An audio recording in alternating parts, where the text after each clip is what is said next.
Hello guys, welcome back again. उसके होने से तो शुरू करते हैं सीधा स्टोरी से।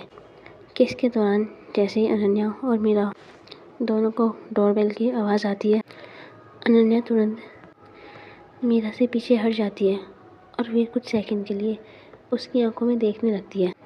अनन्या अभी कुछ मीरा से कहना तो चाहती थी, लेकिन उसे इस मोमेंट पर कुछ कहने के लिए शब्द ही नहीं मिल रहे थे। और तभी अनन्या, मैं दरवाज़ा खोलकर आती हूँ, वो बस इतना कहकर अपने तेज़ कदमों से किचन से बाहर चली जाती है। तो वहीं मीरा, जो अभी भी वहीं खड़े अनन्या को जाते हुए देखती रहती है। मीरा का एक हाथ जहाँ अभी भी हवा में रह गया था, तो वहीं उसके दिल में सवालों के हजारों शोर उमड़ रहे थे। और तभी उसके होठों पर एक एहसास होता है जिसे वो अभी अपने सामने से हटा नहीं पा रही थी। तो वहीं बाहर की तरफ एक बार डोरबेल की आवाज़ फिर से बजती है।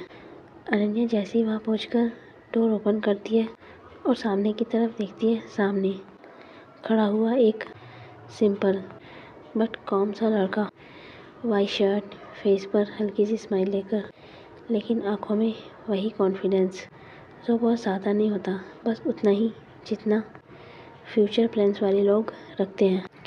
और तभी, हाय अनन्या, मैं मोहन हूँ।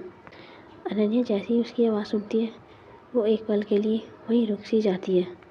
अनन्या की आंखों में मोहन को देखकर न ज़्यादा सरप्राइज़ था और न ज़्यादा खुशी, बस उसे अभी एक हल्की सी घबराहट हुई। और तभी अनन्या, तुम यहाँ? और तभी मोहन अपनी नज़रों को आसपास दौड़ाते हुए और फिर अनन्या की तरफ देखकर, तुमने फ़ोन नहीं उठाया तो सोचा मैं खुद ही आ जाता हूँ। तुम्हारा फियांसे होने का थोड़ा हक तो मेरा भी बनता है। जब मोहन खुद को अनन्या के फियांसे कहता है, उस वक्त फियांसे शब्द सुनकर अनन्या के हाथ की उंगलियाँ अनजाने में ही घर के डोर को थोड़ा और कसकर पकड़ लेती हैं। तो वहीं पीछे किचन के बाहर खड़े होकर मीरा, जो ये सब सुन रही थी, मोहन के कहे हर शब्द मीरा के सीने में धीरे धीरे करके उतरने लगे थे। और वो भी जब फियांसे नाम सुनती है, उसका दिल भी मानो जैसे एक पल के लिए ठिठक गया हो। तो वहीं अनन्या एक हल्की सी सांस लेकर और खुद को समेटते हुए कहती है, तुमने पहले बताया होता तो मैं सरप्राइज़ देना चाहता था। मोहन अनन्या की बात को बीच में काटते हुए कहता है और फिर आगे, वैसे भी घर वालों से मिलने का बहुत मन कर रहा था। और वो ये कहते हुए एक बार फिर से अपनी नज़रों को घर के अंदर इधर उधर करने लगता है और फिर अनन्या की तरफ देखते हुए, क्या मैं अंदर आ सकता हूँ? अनन्या यह सुनकर कुछ नहीं कह पाती और उसके कहने से पहले ही मीरा किचन से बाहर अपने कदम रखती है और वो सीधे मोहन की तरफ देखने लगती है। और तभी वो थोड़ा क्यूरियस और थोड़ा कंफ्यूज होते हुए अनन्या की तरफ देखते हुए कहती है, ये? तो वही अनन्या थोड़ा नॉर्मल होते हुए, ये मोहन है। तो वही मोहन भी, अनन्या तुमने बताया नहीं कि तुम्हारी यहाँ दोस्त भी आई हुई हैं। हाय, आई एम मोहन, अनन्याज फियांसे। और आप? इससे पहले मेरा कुछ कह पाती, तभी अनन्या बीच में ही, ये मीरा है। और वो ये कहते हुए एक छोटा सा पॉज लेती है और फिर, मैं उनके साथ काम करती हूँ। और वह यह कहते हुए अटकने लगी थी। तभी मीरा खुद को संभालते हुए थोड़ा मोहन की तरफ आगे बढ़कर, मीरा खन्ना। मीरा ने जब अपना नाम बताया, उसकी आंखें और आवाज़ बिल्कुल शांत थी, लेकिन वो एक अधूरा पल जो कुछ देर पहले दोनों के बीच हुआ था, वो अभी भी मीरा के सामने आ रहा था। तो तभी मोहन अपने हाथ को आगे बढ़ाते हुए, nice to meet you. Meera ने भी मोहन से अपना हाथ मिलाया। तो वही अनन्या, जो अभी इन दोनों को हैंडशेक करते हुए देख रही थी, अनन्या के लिए पूरा माहौल अब बहुत ज़्यादा हैवी हो चुका था। और तभी मोहन, मैं थोड़ी देर बैठूं, तुम्हारी फैमिली से भी मिलना है, वो अनन्या की तरफ देखते हुए अनन्या से कहने लगता है। तभी अनन्या अपना सिर हिलाते हुए, जी बैठिए। तो वही मीरा, जिसको अब थोड़ा अनकंफर्टेबल लग रहा था और वो वहाँ से जाने का बहाना ढूंढते हुए थोड़ा पीछे हटते हुए कहती है, मैं आराम को देख आती हूँ। मीरा ये कहते हुए अनन्या की तरफ बिल्कुल नहीं देखती, लेकिन अनन्या जानती थी यहाँ सिर्फ आरव की बात नहीं है, बल्कि मीरा यहाँ से अभी दूर जाना चाहती है। तो वही मोहन भी, जो इस वक्त काउच पर बैठ गया था, तो अनन्या भी वहीं खड़े रहकर बस मीरा को देखती रहती है। इन दोनों की सिचुएशन अभी ऐसी थी मानो दो जिंदगियों के बीच एक ज़िंदगी जो तय की जा चुकी है और दूसरी जो अभी अभी दो लोगों ने महसूस की हुई है। और अनन्या और मोहन ये दोनों वहाँ बैठे हुए बातें कर ही रहे थे कि तभी एक बार फिर से डोरबेल बजने लगती है। इस बार बाहर से आती हुई आवाज़ें अलग नहीं थी। अनन्या जैसे ही वो आवाज़ें सुनती है, वो दरवाजे की तरफ सरप्राइज होकर देखने लगती है। तो मोहन भी अब थोड़ा सीरियस होकर बैठ जाता है और बाहर की तरफ देखने लगता है। तो वहीं बाहर जहाँ अनन्या के खड़े हुए थे, और जैसे ही अनन्या के पापा की नज़र वहाँ बैठे मोहन पर पड़ती है, तो वो कहने लगते हैं, अरे बेटा आप। मोहन जैसे ही उन्हें सुनता है, वो तुरंत खड़ा हो जाता है और फिर कहता है, नमस्ते अंकल जी। तो वही अनन्या का भी दिल मीरा को इस तरह से जाते हुए देख तेज तेज धड़कने लगता है। और तभी अनन्या के पापा, अच्छा मोहन आप बैठिए, वैसे कैसे आना हुआ तुम्हारा। और वो ये कहते हुए मोहन से बातें करने लगते हैं। तो वही आरव भी, जो इस वक्त अंदर रूम से आकर वहीं खड़े हो जाता है, तो मीरा भी ठीक उसके पीछे पीछे वहीं आ जाती है। आरव जैसे ही वहाँ पहुँचता है, उसकी नज़रें घर के कोने कोने में घूमने लगती हैं और एक बार फिर से मीरा के पास आकर रुक जाती हैं।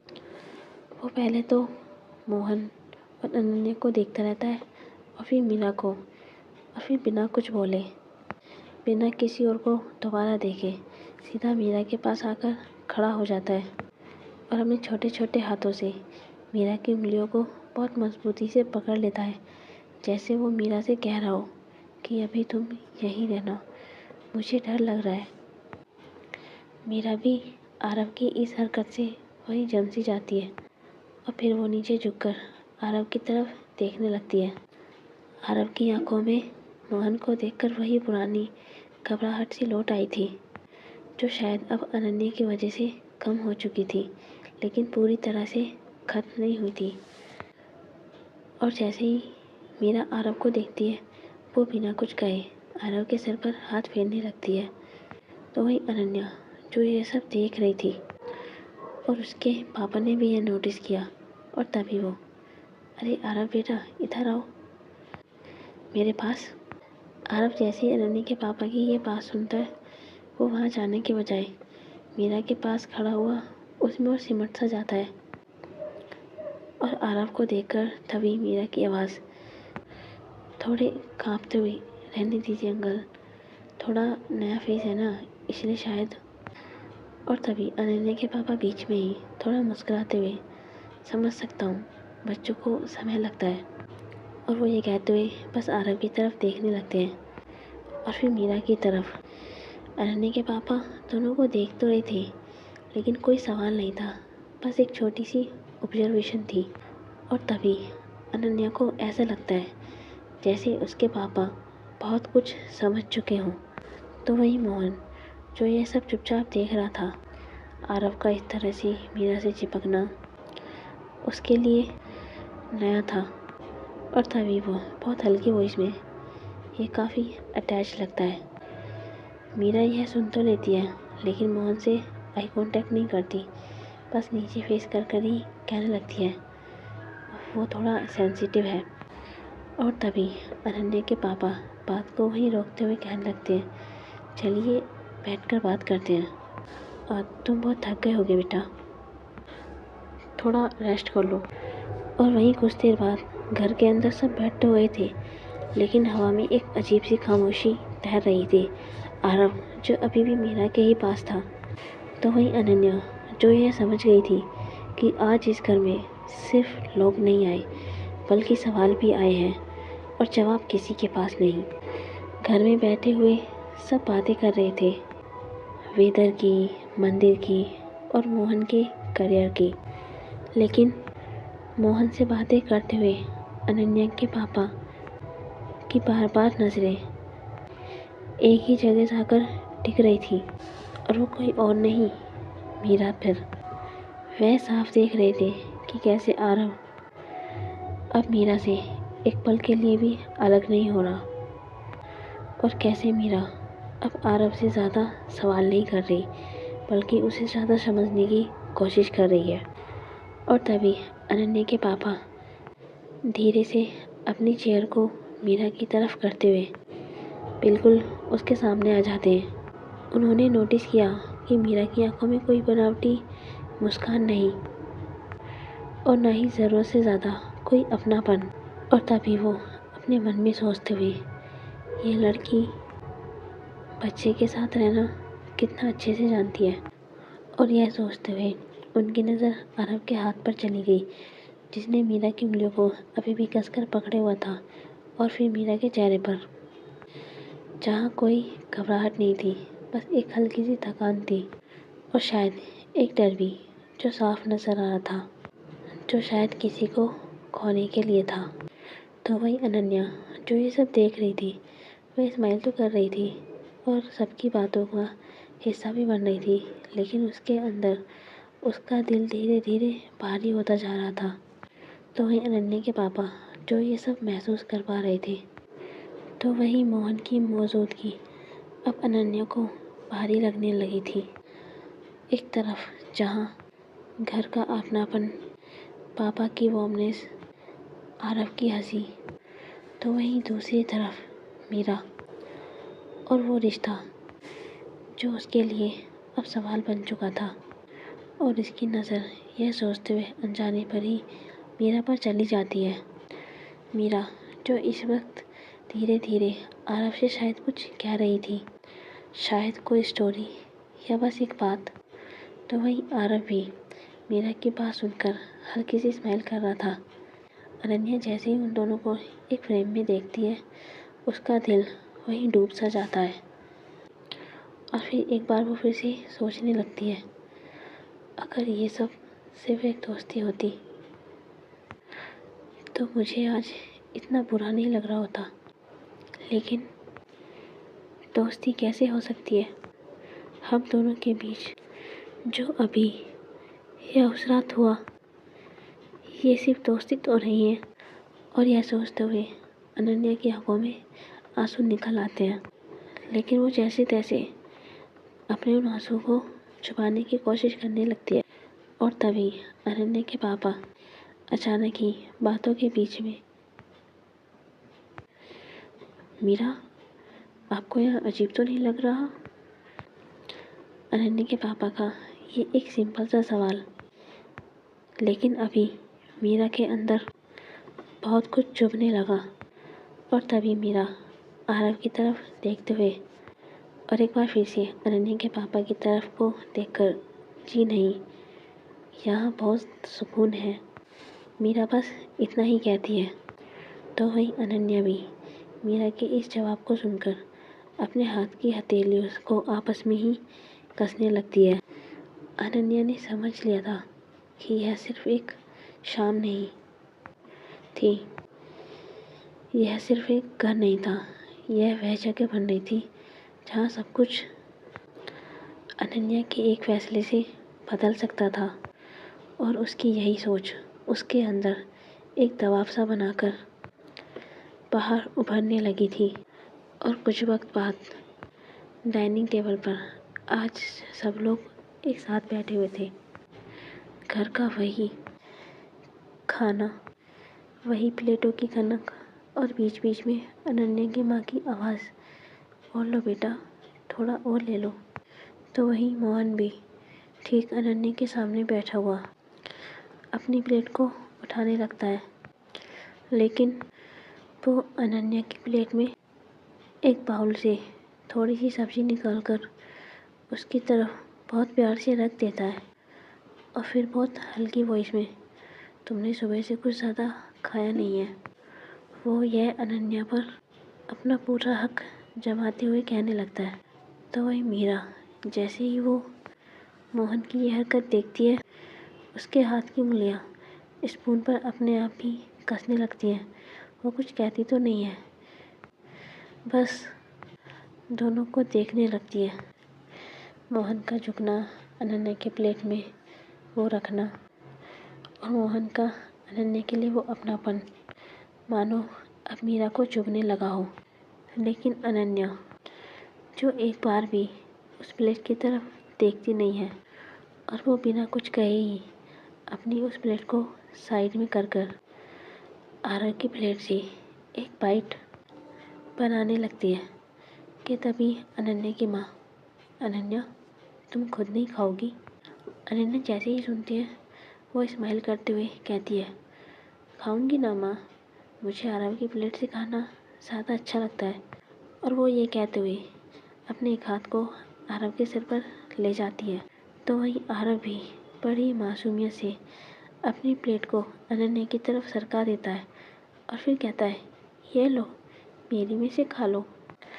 तो वही मीरा, जो यह पूरा सीन अपनी आंखों से देख रही है, और अनन्या के इस बिहेवियर से उसके अंदर जो जलन उठ रही थी, वो अब धीरे धीरे करके शांत होने लगती है।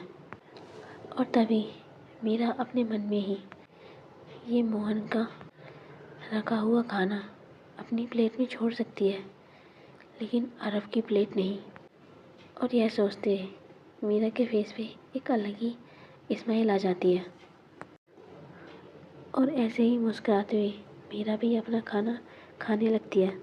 तो वही मोहन, जो जानबूझकर बार बार अनन्या की तरफ झुक रहा था और बार बार कभी उससे कुछ सवाल करता, तो कभी उसका ध्यान अपनी ओर करने लगता।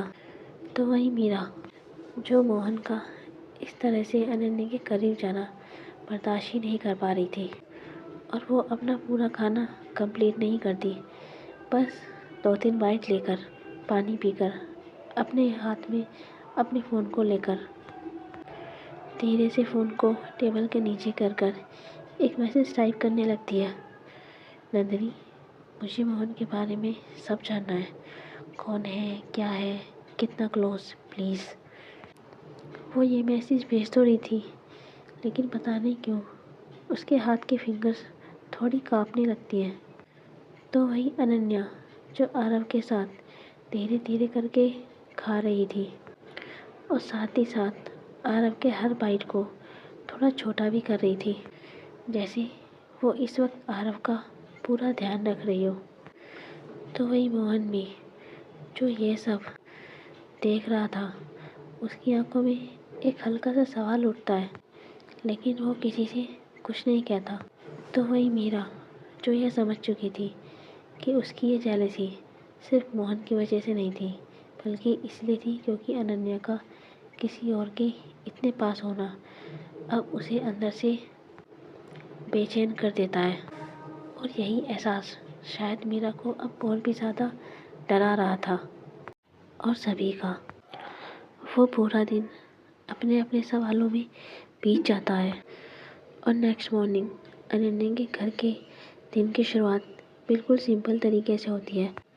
रसोई से आती चाय की खुशबू, और साथ में दूध उबलने की हल्की सी आवाज़, और बाहर गली से आती दूध वाले की साइकिल की घंटी, सब कुछ एक ही धुन में चल रहा था।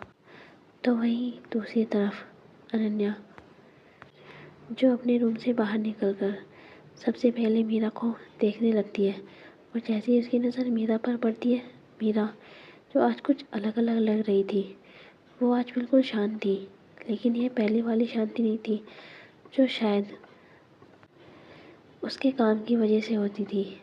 आज ये वो शांति थी जो किसी फैसले के बाद आती है। मीरा, जो इस वक्त एक तरफ बैठकर न्यूज़पेपर पढ़ रही थी, लेकिन उसकी नज़रें बार बार बाहर डोर की तरफ जा रही थी।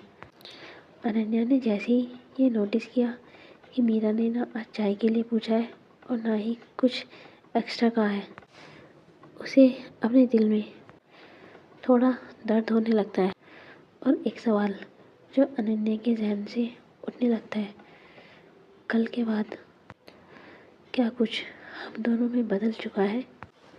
और तभी आरव, जो भागता हुआ सीधा मीरा के पास आ जाता है। आरव के बाल अभी भी थोड़े बिखरे हुए थे और वो सीधा मीरा की चेयर के पास आकर खड़ा हो जाता है और फिर गुड मॉर्निंग। मीरा ने जैसे ही आरव की आवाज़ सुनी, वो न्यूज़पेपर को नीचे करके उसे फोल्ड करते हुए गुड मॉर्निंग।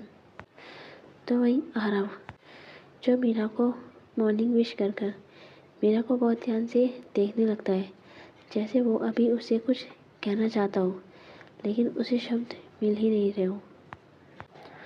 और फिर कुछ देर बाद सोचने के बाद सीधा मीरा से सवाल करते हुए, मीरा, अनन्या कब आएगी हमारे घर? आरव जैसे ये कहता है, रूम में एक पल के लिए सन्नाटा छा जाता है। तो वही अनन्या, जिसकी सांसें अटकी जाती हैं। तो वही मीरा, जो इस वक्त आरव को ही देख रही थी। आरव का यह सवाल बिल्कुल मासूम था, पर उसके अंदर बहुत कुछ छुपा हुआ। और तभी मीरा, तुम चाहते हो अनन्या वापस हमारे घर आए? आरव यह सुनते ही धीरे से अपना सिर हिला देता है और फिर कहता है, वहाँ सब ठीक लगता है, लेकिन घर में उसके बिना कुछ भी अच्छा नहीं लगता। अनन्या जैसे ही सुनती है, उसकी आंखें नम हो जाती हैं। तो वही मीरा भी आरव की ये बात सुनकर कुछ पल के लिए अपनी आंखें बंद कर लेती है और फिर खुद को बहुत संभाल कर वहाँ से उठने लगती है और वहाँ से खड़े होकर वो सीधे अनन्या के मम्मी पापा की तरफ मुड़ने लगती है और बिल्कुल अपनी शांत सी आवाज़ में कहती है, मैं आप दोनों से एक बात कहना चाहती हूँ। अनन्या की माँ जैसे ही सुनती है, वो थोड़ा सरप्राइज होकर मीरा को सुनने लगती है और फिर, जी बेटा।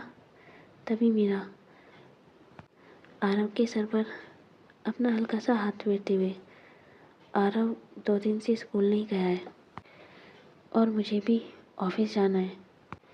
मीरा ये बात अनन्या की तरफ बिना देखे ही कहने लगती है और इसलिए मुझे लगता है अब हमें घर वापस जाना चाहिए। अनन्या जैसे ये सुनती है, उसका दिल बहुत तेज़ से धड़कने लगता है। ये वो पल था जिससे अनन्या सबसे ज़्यादा डर रही थी और शायद अनन्या जान चुकी थी कि इन द एंड ऐसा ही होगा। तो वही आरव, जो अब मीरा की उंगलियों को और कस-कस पकड़ लेता है और फिर अपनी बहुत धीमी आवाज़ में पूछने लगता है, तुम चाह रही हो? मीरा जैसे ही सुनती है, वो उसकी तरफ थोड़ा झुककर उसकी आंखों में देखते हुए